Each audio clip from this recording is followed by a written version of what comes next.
Біз күнделікті өмірде байқамайтын, бірақ экологияға өз кезегінде зиянын тигізіп жатқан заттар бар. Бұл біздің кейіпкеріміз Арман. Ол қарапайым оқушы. Егер сіз оны науқан кезінде сатып алсаңыз, ол арзан.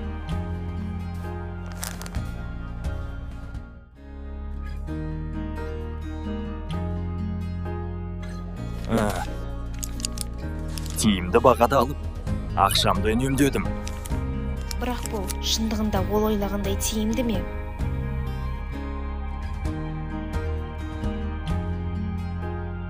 Ол заман талабына сай сәнді киінгісі келеді. Сол себепті тез дофаминді іздеп, сауда жасайды. Әдемі екен, маған жарасатын секілді.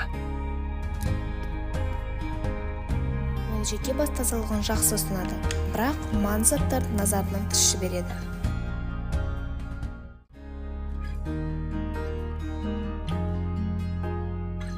Ғаламторға деген тәуелділігін байқамай, көп уақытын босқа өткізеді.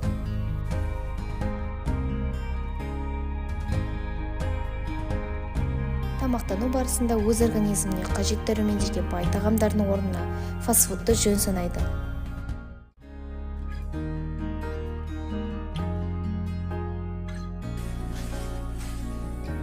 Алыста орналасқан қоқыс жәшіктеріне баруға ерініп, оның орнына рұқсат етілмеген орынға қоқыс тастайды.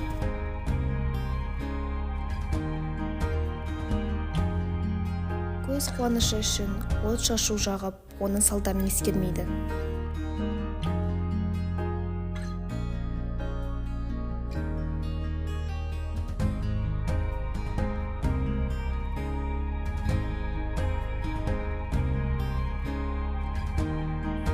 Арман бір күні өз түсінде қырған үйінділер мен қоқысқа толы әлемді көріп, бойын үрей билейді. Ол өзі мән бермеген күнделікті нәрселердің неге алып келерін түсінді.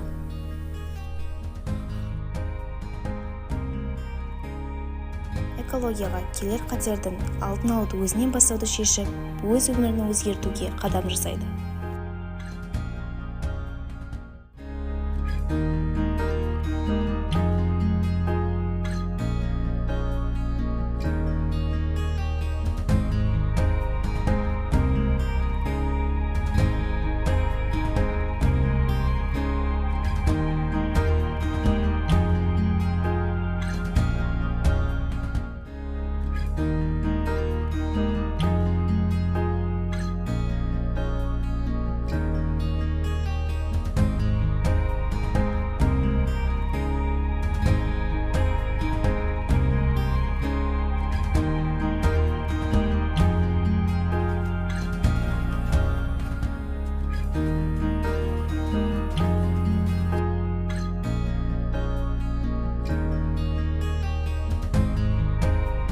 Біз күнделікті тұтынатын заттардың шын құны ақшамен емес, табиғи ресурстармен өлшенеді.